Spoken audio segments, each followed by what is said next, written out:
এক বৃদ্ধ ব্যক্তি, তিনি নদীর পাশে ছিলেন, সেখানে একটা ইঁদুর পড়ে গিয়েছে।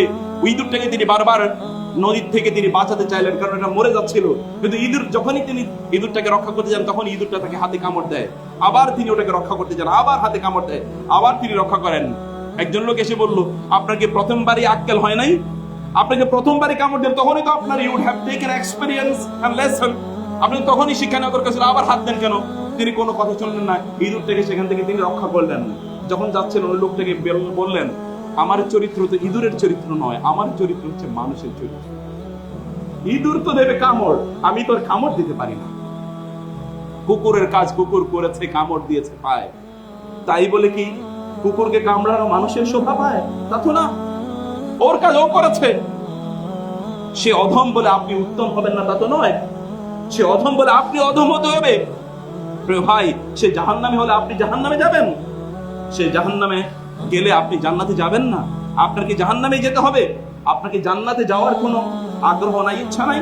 যদি তা আপনি যেতে চান, রাসূলুল্লাহ সাল্লাল্লাহু আলাইহি ওয়াসাল্লাম বলেছেন, আল্লাহর কাছে সবচেয়ে প্রিয় যে জিনিসটি তা হলো হুসনুল খুলক, উত্তম চরিত্র, গুড ক্যারেক্টার। এই ক্যারেক্টার অর্জন করুন। এই ক্যারেক্টার অর্জন করা আমাদের প্রত্যেকের জন্য প্রচন্ড জরুরি।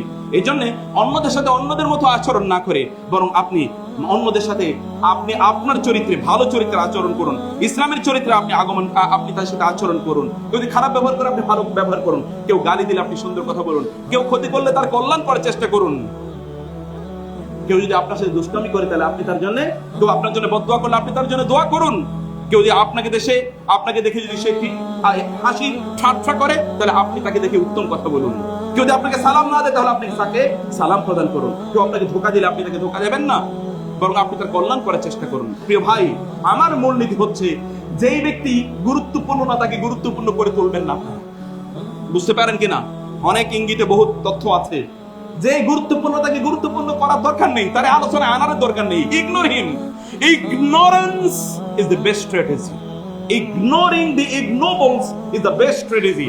যাকে আলোচনায় আনার দরকার নাই, তাকে আলোচনায় না আনাটাই হচ্ছে best strategy. Ignore him, they will vanish and perish. Ignore করেন, তারা প্যারিশ হয়ে যাবে। আলোচনায় নিয়ে আসবেন, এটাকে বলা হয় নেগেটিভ পপুলারিটি। একদল লোক নেগেটিভ ক্যাম্পেইনের মাধ্যমে তারা পপুলার হতে চায়।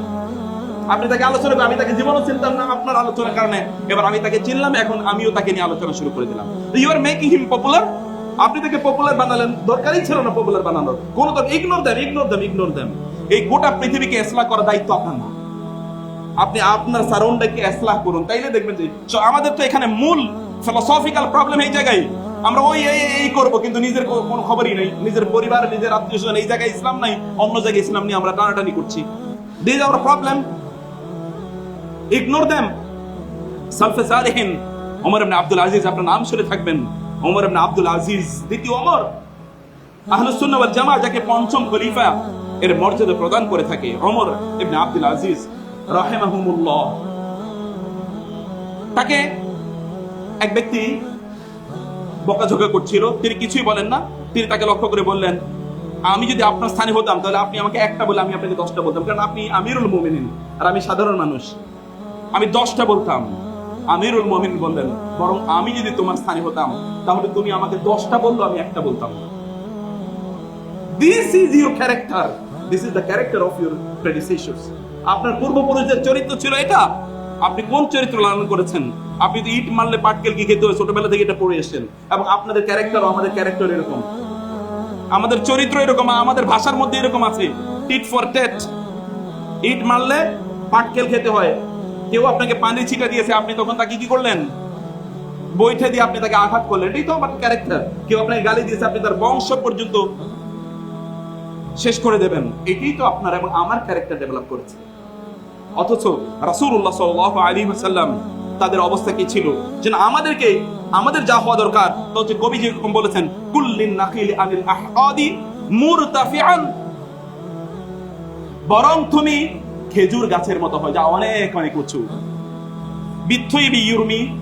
বিথুইবি ইউরমা ফায়ুরমি বিআতওয়াবি আস-সামারি, তাকে ইট মারা হয় অথবা তাকে ঢিল মারা হয়, সে তখন সবচেয়ে পাকা মিষ্টি খেজুরগুলো মানুষকে ছুড়ে দেয়। আপনি আম গাছে যখন ইট পাটকেল মারেন, তখন যে আমটি পেকে গিয়েছে এখন সবচেয়ে মধুর ওইটাই প্রথম পড়বে, যেটা এখনো পাকেনি সেটা পড়বে না। এটা তো আম গাছের ক্যারেক্টার হয়, এটা তো খেজুর গাছের ক্যারেক্টার হয়। আপনি আম এবং খেজুর গাছের চেয়েও নিচু। আপনাকে আল্লাহ সুবহানাহু ওয়া তাআলা ওয়ালাকাদ কাররামনা বানি আদম শ্রেষ্ঠতম সৃষ্টি হিসেবে সৃষ্টি করেছেন। আল্লাহ সুবহানাহু ওয়া তাআলা ফেরেশতাদেরকে দিয়ে আপনার পিতাকে সিজদা করিয়েছেন, আপনি ভুলে গিয়েছেন? আপনি তো সেই প্রজন্ম, সেই জাতি। আপনার ক্যারেক্টার এমন হয় কেন? ইন তাহমিল আলাইহি আলহাস ওয়া ইন লাম তাহমিল আলাইহি আলহাস, যদি তুমি কুকুরের মতো তুমি তার উপর বোঝা চড়িয়ে দিল ঘেউ ঘেউ করে, বোঝা না চড়িয়ে দিল ঘেউ ঘেউ করে, ওটা ক্যারেক্টার গুলো ঘেউ ঘেউ করা। আপনার এবং আমার ক্যারেক্টার ওই রকম হয়ে গেল কবে? আল্লাহ সুবহানাহু ওয়া তাআলা ঈমানদারদের অবস্থা বর্ণনা করতে গিয়ে তিনি বলেছেন, ওয়া ইযা সামিউল লাগওয়া আ'রাদু আনহু ওয়া ক্বালু লানা আ'মালুনা ওয়া লাকুম আ'মালুকুম সালামুন আলাইকুম লা নাবতাগিল জাহিলিন। ঈমানদারদের অবস্থান হচ্ছে এরকম, ওয়া ইযা সামিউল লাগওয়া আ'রাদু আনহু, তারা খারাপ কোনো কথা শুনলে, কেউ গালি দিয়েছে, কেউ তাকে ভেঙচি মেরেছে, কেউ তাকে হাসি ঠাট্টা করেছে, কেউ তার ক্ষতি করার চেষ্টা করেছে, কেউ তাকে কষ্ট দিয়েছে, সে সেই জায়গা থেকে সন্তর্পণে মর্যাদার সাথে সে সেই জায়গা থেকে তার নিজকে নিয়ে আসে।